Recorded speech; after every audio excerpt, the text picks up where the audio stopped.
Hi guys! Hi! Welcome to a new week of Above the Bar!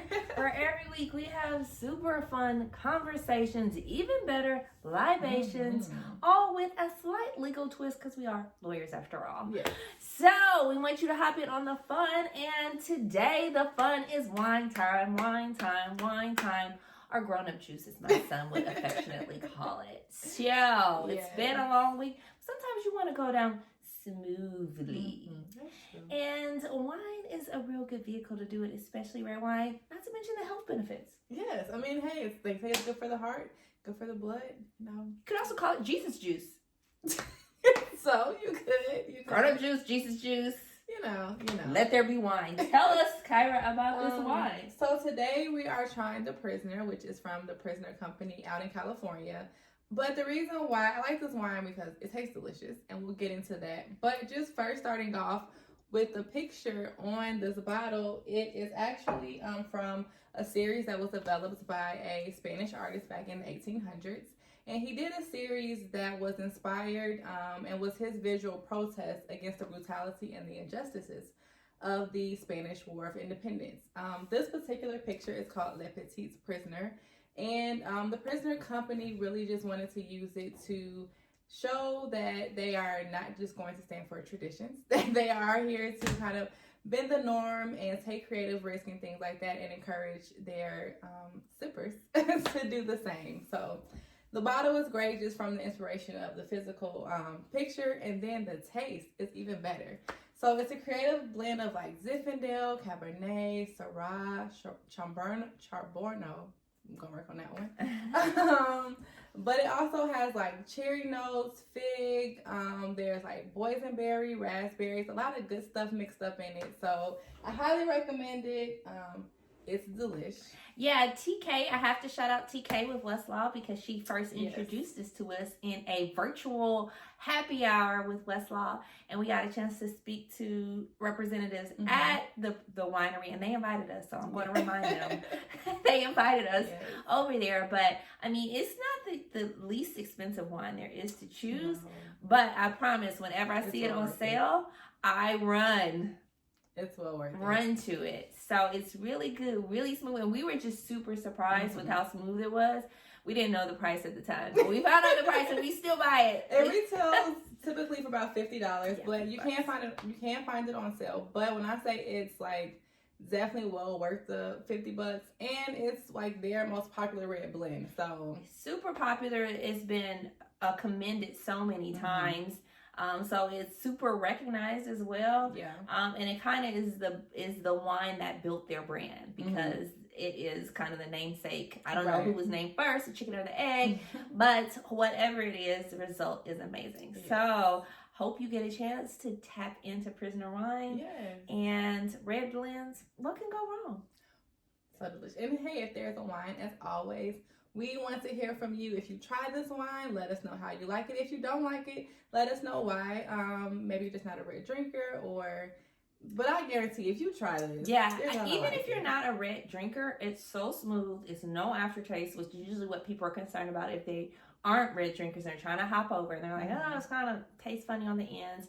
So I don't know how they fix their sulfites, but it really goes down really smoothly. And the fruitiness is like it's fruit forward. Yes. So you get the sweetness. It's not super sweet, but you get, the sweetness is super mellow. And it's not a lot of fruit. They use raspberry, boysenberry, pomegranate, and vanilla. Well, you hear that even those fruits, they're delicious and they have a fruity taste, but not super sweet. Right, exactly. So let us know, guys, if you try it. And always, as I said before, if there's a wine you want us to try, let us know. And if you don't like your Prisoner wine, send it to me. Ship it on over to me, and I will take the pain for you. We'll sacrifice.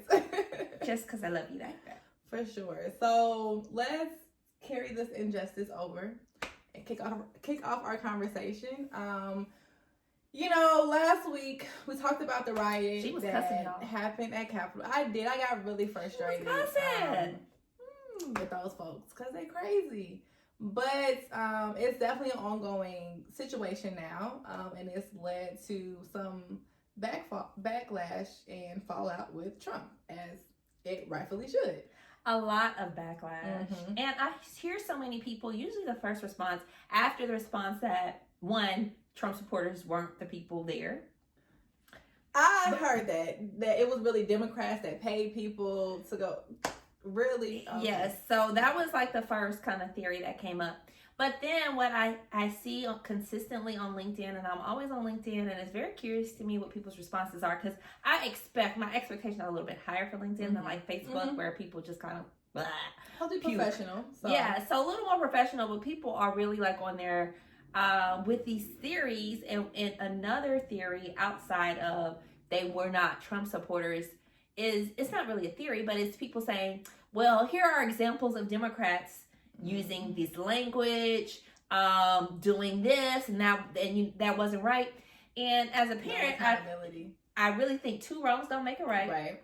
But what would I look like if my kid, my 5-year-old, came to me and said something, and he was the example that I'm giving to him? It's like, he is my example. He's the president. As the parent, I shouldn't be the one being like, oh, well, you ate my candy, so I ate your candy. Exactly. I mean, who's running who? You the president. I think today it can be not just said, but can be a fact that he is the worst president. And the reason why I say today is because he's the first president to have been impeached twice. The first time was back in 2019 when he was impeached for obstructing Congress and something else crazy he did. My memory escapes me. Right. Lying. All the time. But he was impeached then by the Democrats of the House, and then a Republican-led Senate kind of, was like, it's all right. Mitch McConnell said, like, y'all wasting time. But now we might have some steam. There's some pots cooking. Exactly. So now so the first go-round he was impeached, no Republicans supported that impeachment. As of today, at least from the House, there were 10 Republicans that did stand in their voice and say that no, they would vote for the articles of impeachment against Trump. Now, apparently there were some others behind that 10 that they did not vote for the impeachment, but they said that they wanted to, but they feared for their life and for their family's life because of these threats that seem very viable that have been, made against people rowdy. No, they are rowdy. We see, last week, case in point, we've seen how violent they can turn. So it's not, crazy for us to be like, oh no, like you lying. Sometimes people say, oh, it wasn't because I was kidding. No, like real life this time. I understand why. It's gotten to the point where it's like fanatical. Yeah. And people have these ideas and they really seemingly really believe like this conspiracy theory and that the election was stolen. And so that's part of the sadness about it, because educated people are like, you just lost. So getting people riled up over a theory that is not true. Now, you may not like to lose, but the reality is that you lost. And when I say people are holding on to any thread they can get, I've been in just a couple of little fights with people, just not fights, little baby Facebook disagreements, but people, like the facts that they have, that they bring to the table, I call them facts. How you use F in front of a word when it's fake? What do you call fake facts? Faux facts? Yeah, but like when you smush it together. Okay, we're going to come up with a word for Trump truths, which are lies. Right, exactly. So, so people are holding on. They're like, our country's being stolen. They are quoting facts. They're finding the most random things to prove election fraud. They're finding the most random facts. I saw today where somebody was like, well, if Biden travels internationally, he'll be arrested on site by Interpol. What? And this is their real honest belief. So, it's alarming. But I'm gonna let you finish your thought. But I just want to chime in on you saying that they're uneducated, and they are. But then because you have people like Cruz of Texas, who is supporting and also a big voice in saying that there was this election and voter fraud. And it's crazy. And you are an elected official, and you are also an attorney, if I'm not mistaken. And from everything I understand about him, he's a brilliant attorney. He's a brilliant attorney. So to encourage people to the thought, even if he did believe it himself, he understands that proof is a requirement of the court, and he knows that there's no proof. So to just say, I will make this argument because that's what he volunteered. I'll argue this in front of the Supreme Court. But what are you arguing? Why would you say that to get people riled up and, oh, now Cruz is on deck? But there is no basis to your argument, so you know it's going to be dismissed. Well, they're saying now that they made that since this impeachment now is moved along to the Senate, that they may request some type of special censorship for Cruz and the other Senate officials that were voicing this, saying that there was voter fraud and in many ways supporting this riot that took place last week. Well, I just kind of wonder what is now the basis of the Republican Party, because it started with less government, low taxes, less costs, less overhead, but now you are doing all these frivolous actions that cost the government and as American people a lot of money, is meritless, but you keep trying to push it because it speaks to your base. And what's interesting is about this, when you do like the reality, like why do they keep pushing, right? It's because they are rearing up funds. They are driving this to be a fundraising point and getting money. So it's a cha-ching involved to it. So I really feel bad for people who really feel fervently about it. And it's just a lie, and they're taking like little checks, to make a big impact, because a lot of the big donors are like, yeah, you crossed the line for me. They're withdrawing, running away. Silicon Valley's biggest Trump supporter was like, okay, enough's enough. I liked Trump. I voted for him. I supported him. I gave him money. But I'm for America. And that's what patriotism is, being for America. If you are for just Trump, I encourage him to ask Canada, he's so rich, why don't y'all ask y'all president to go buy y'all some land in Canada and start little Trump, let's name the Trump nation. What's little baby Orangetown? Is Orangetown coming? Okay, that's a good one. Y'all could start Orangetown and you could go back to where you want to go. You don't have to stay. You don't have to stay. That's true. But the thing that I know people say, like, and I voice this myself too, when we're voting for certain things, don't just vote for a party, but vote for specific officials that will represent you and get you, make sure that you are protected as a citizen, as one of their constituents. However, the way that the Republican Party does or does not respond to this will say a lot about that party as a whole, and will show their stand and just how they view American people, what American people they are here to protect and serve. And so I hope that people also take note of that. I know that there are some people that have been Republicans for a very long time, and they are saying, like, I can no longer really represent or say that. Exactly. Colin Powell was one who came forward and said, this wasn't his quote, but pretty much, I cannot stand and say that I am a Republican and this is what they stand for. And in many ways are saying it's okay with the behavior. Trump last week was saying, we love you, y'all are very special, this, that, and the other. Now, I guess after he got his Twitter and all social media and everything else, we gotta talk about that. We definitely gonna get into that. He's now saying another tune. Yeah, he's apologizing. And he's, saying that, that behavior is unacceptable and this, that, and the third. That's not who we are.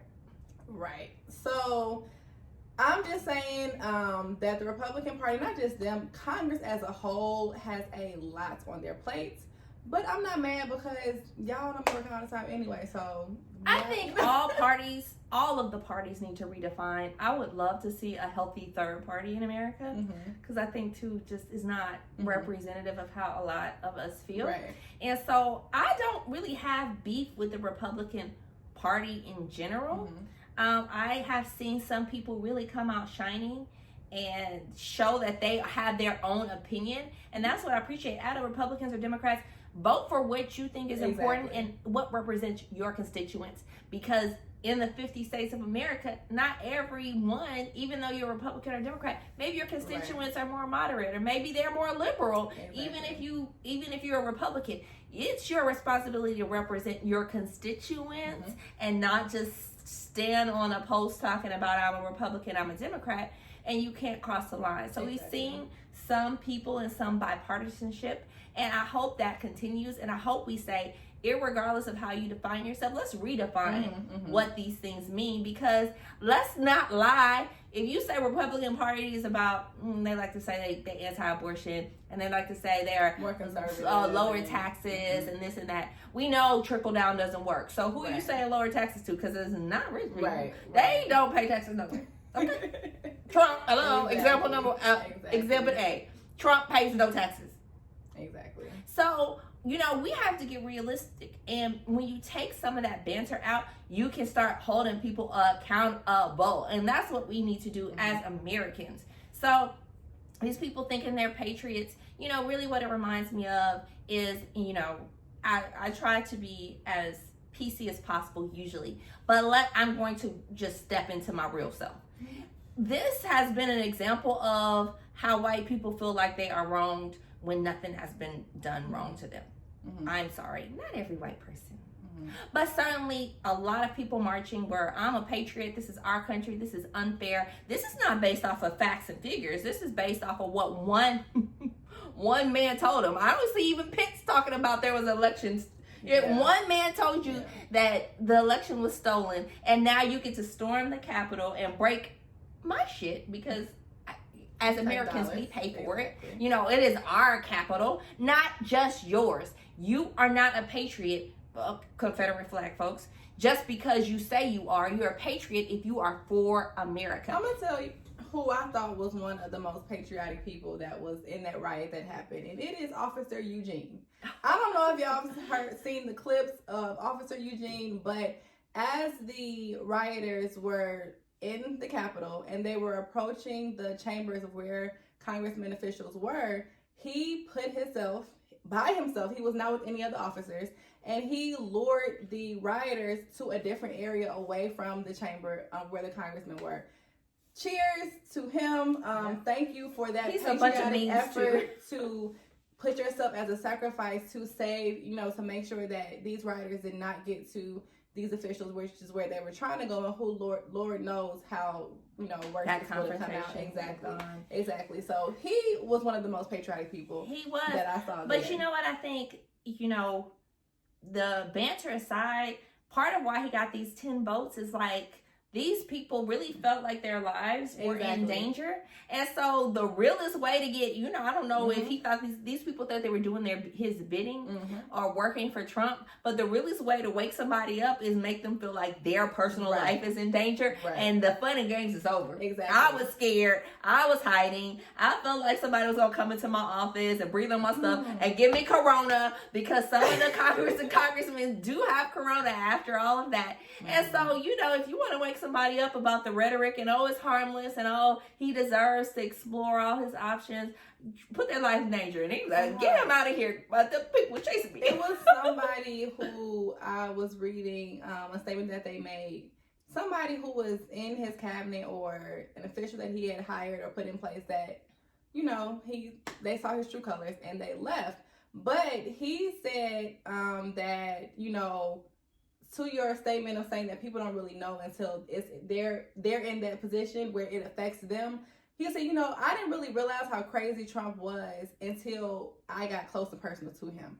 I didn't realize that how bad of a person he was and the decisions that he makes and how they impact people. So we saw it like long before it got to that point, but it had to take some people to actually get up close and personal with him to realize to the danger and experience that. No, he's crazy, and his actions don't only impact those Americans that you feel are less than or whatever. No, they can impact every single person in some way, shape, or form that is here in this country. Yeah. Rich, poor, white, black.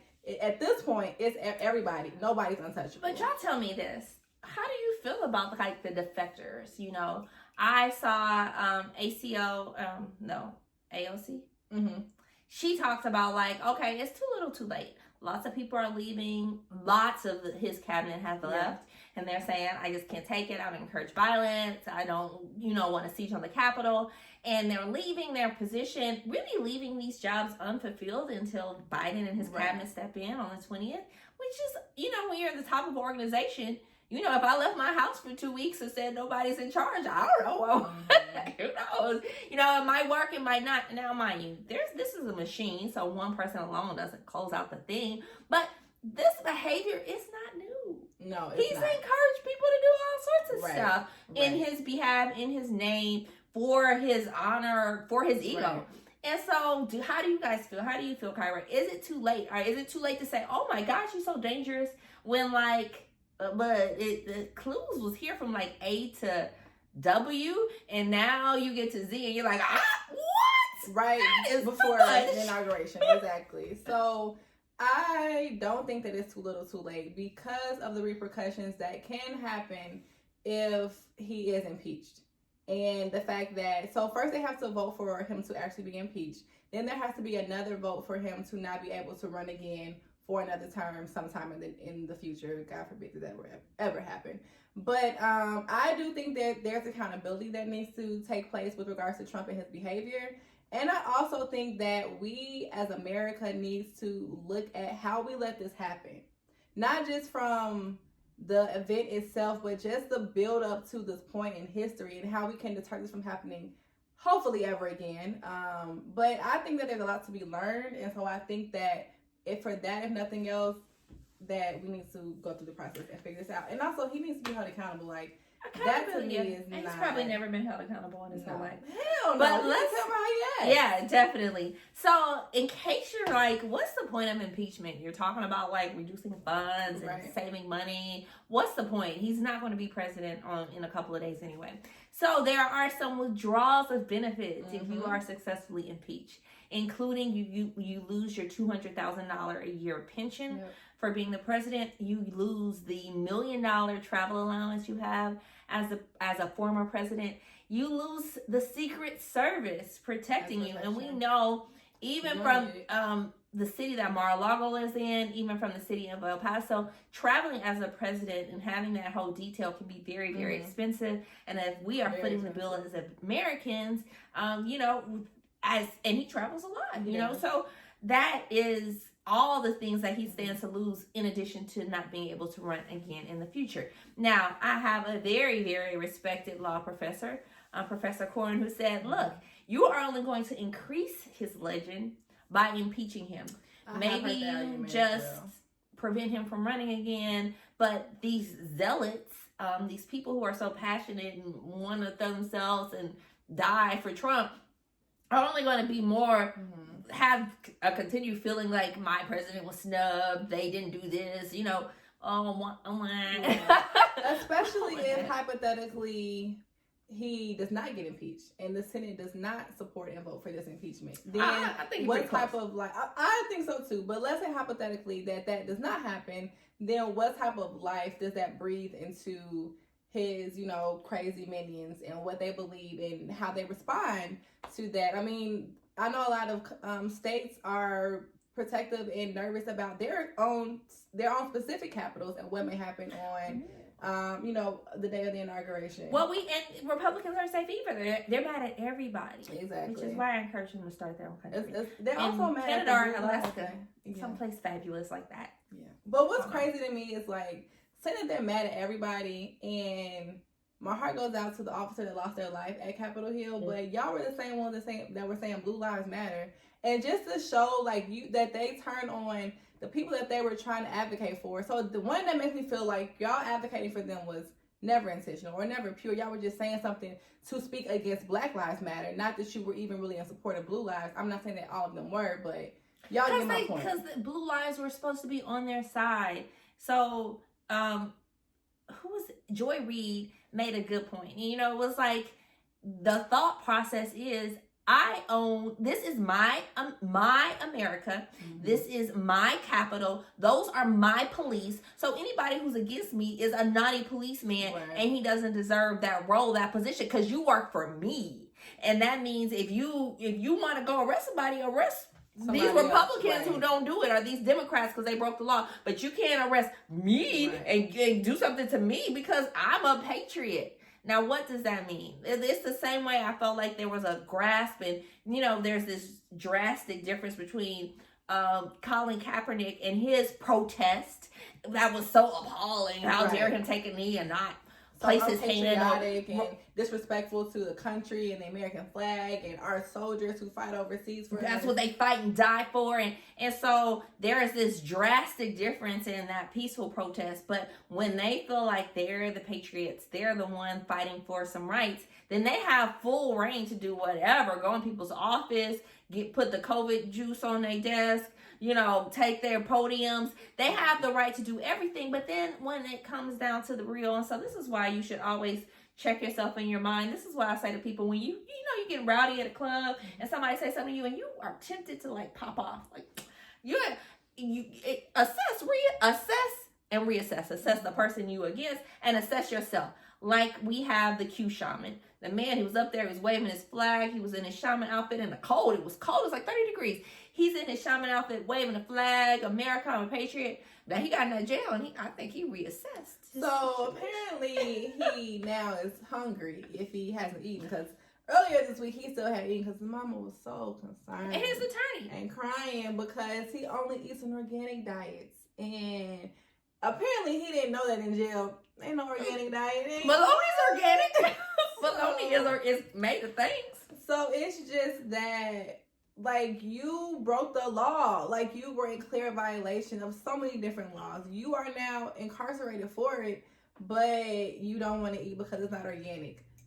What? And his attorney is making the argument that if someone has a religious or personal belief against something, you have to give them what they want. That's not what they're talking about. Well, that boils my blood. And it boils my blood because so many Black and brown people are in jail for less heinous offenses, and they don't even get sufficient health care or like physical health care. Because they can't afford the attorney and the representation of somebody arguing and picking this absurd statute and saying, well, you have to comply because he has a personal belief. No, and he's a shaman, and that's what he's saying.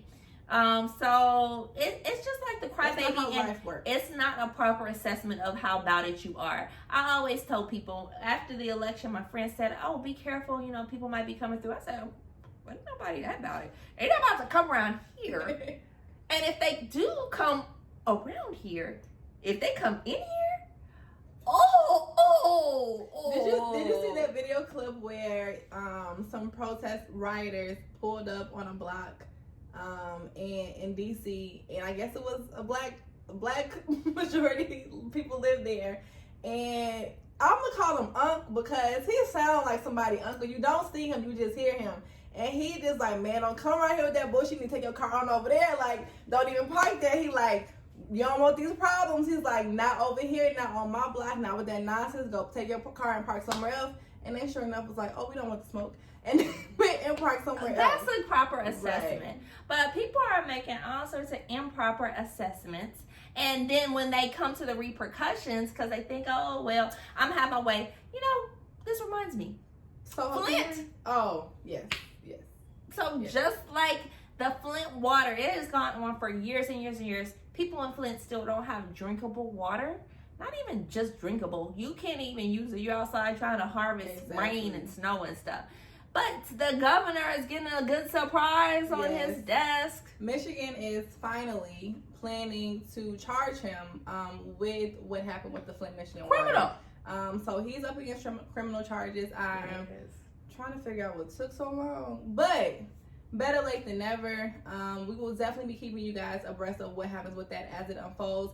It hasn't really gotten a lot of momentum yet with regard to the charges actually being filed against him and him appearing before a judge or before a court. But I'm just looking forward to this is the first of everything because after they file those criminal charges and I know where she's going with this. I always say somebody hit me with a car, I'm gonna get out. I'm be like, this is my car. Oh my goodness, you gave me this. Oh, my neck and my back, and then I would just fall out. Like here I come for you got some money. Exactly. Is that money? I would like something. And then not only against him, but against Michigan, because at that time he wasn't an elected official. operating on behalf of the state. So always go where the money is. And eventually, Where the money he resides. can't pay everybody, but the state can. So, I mean, something to something. So I think that I'm excited. That's a really good point, because that was beyond absurd. Like, that really was like, okay, is this America or a third world country? Like, we're supposed to be the richest country, but they don't even have the bare necessity of drinkable or living water. Like, girl, we find about a $2,000 check. That is a lie. That's a falsehood that has been checked. Okay. But you know who else? When you mentioned these like fake tears and accountability, and once you're put in the hot seat and you can't own up to it. I thought you were going to say Soho Karen, but you brought up Michigan, which was a great one. But Soho Karen, and did y'all see her interview with Gail? And first of all, we had our issues with Gail a couple times, last year. But that's still Auntie Gail. You cannot be disrespectful to our elders. But more so, she was like, once she got her words together, and articulated that she did not do anything wrong. She tried to say that the father attacked her. Yes, he attacked you after you attacked and bulldozed his son. You tackled him. What? You're a grown woman. And she was like, well, what about me? I was scared. I was alone in the city. And this is literally what she said. If the cab driver had just bought my phone before, the Uber driver had just bought my phone before, I wouldn't have asked him. You left your phone, sis. No one took your phone. You left your phone. You left your phone. And so when you leave your phone places, she could have asked the hotel to say, let me log into it and find my iPhone. She didn't want to do none of the work to really find her phone. She just wanted to accuse somebody. She tried to say it wasn't because he was black or brown. She said she was guarding everybody who was exiting, right? But then had found a kid and decided to ask him, like, let me ask you this. The phone was in the case. Who has a phone? And then you steal a phone, you be like, put it in my case real fast so I can disguise it. No. Like, I mean, come on now. The thought process, if somebody had the phone and has just stolen the phone, they would have it in their pocket. True story. But just her rhetoric and how she responded, and felt like she didn't do anything wrong, and then felt like she became the victim. And then at part of the interview, she said that it wasn't in the cab, that it was at the hotel the whole time. Like, no, sis, get your story straight, because those facts can be validated. But I'm sorry, I have to say it. She must be a Trump supporter, because the way her brain works, I don't know what she it doesn't make sense. But she does have a history of being arrested, and she just is not well to me. Even her attorney was like, she's a not well woman. So as attorneys, we will say, like, we do coach our clients. We tell them what to say, what not to say, what to do, things of that sort. The attorney said, like, she told her, for example, don't wear the daddy hat. Don't know where you're coming from with that one, but sends weird messages. She completely ignored her and was like, I don't wear it anyway. I want to wear it. So she's someone who, like all Karens, wants to do what they want to do regardless of how it appears to others, how it impacts others, from her attacking the sports. Well, it's impacted her because she got arrested. Right. And then, but when she got pulled over, she still didn't even want to get out the car. It was like, not a standoff with the police, but what I will say is, as an attorney, I mean, it gave me the sincere giggles, because all respect to her attorney. Now, sometimes you have a less desirable client, and you still have a responsibility to try to do your best. But when she was saying stuff, that lady was stone faced, and I know, and if you've watched this long enough, you know that I would be like, problems. Cut that girl. This is a bad idea. Abort mission. Abort the mission. I just know my face, because she started saying crazy stuff. She was like, okay, Gail. And I would be like, don't do that. Don't. No. But, we'll see what charges actually come against her. We'll keep y'all posted on that too. But her behavior was completely, like, unjustifiable. And even though the fact that it was recorded, and she still was like, but I was like, what about you? Like, what would you do? How would you feel? What? Like, that's not the proper response. Like, there's no apology. There's no attacking people. Because I've lost my phone, or I've damaged my phone. And it's a part of owning a phone. Almost everyone has had that experience. And I would say almost no one thinks that losing their phone is the responsibility of someone else. Mm-hmm. Even if it does get stolen, it wasn't like she was pickpocketed. Exactly. Or someone didn't return it. I've certainly had several iPads If you see somebody with my iPad, y'all, that is me. I have my whole name inscripted on the back of the iPad. I was like, what they just what? They put a case on that iPad. Okay. That's mine now. But you know what we're gonna cheers to? We're gonna cheers to the prisoner and the prisoners. Cheers to y'all. That's a good one. Well, hopefully you guys enjoyed our Above the Bar segment today. Be sure to try out some prisoner wine. As you can see, our glasses, we were sipping slowly so that, you know, we have something left for our after show conversation. but no, definitely guys, join the conversation. As always, let us know what you want to talk about, what current topics you want us to discuss with a legal twist, and what libations or wine you would like us to try, and let you guys know how it tastes. Until next time, cheers.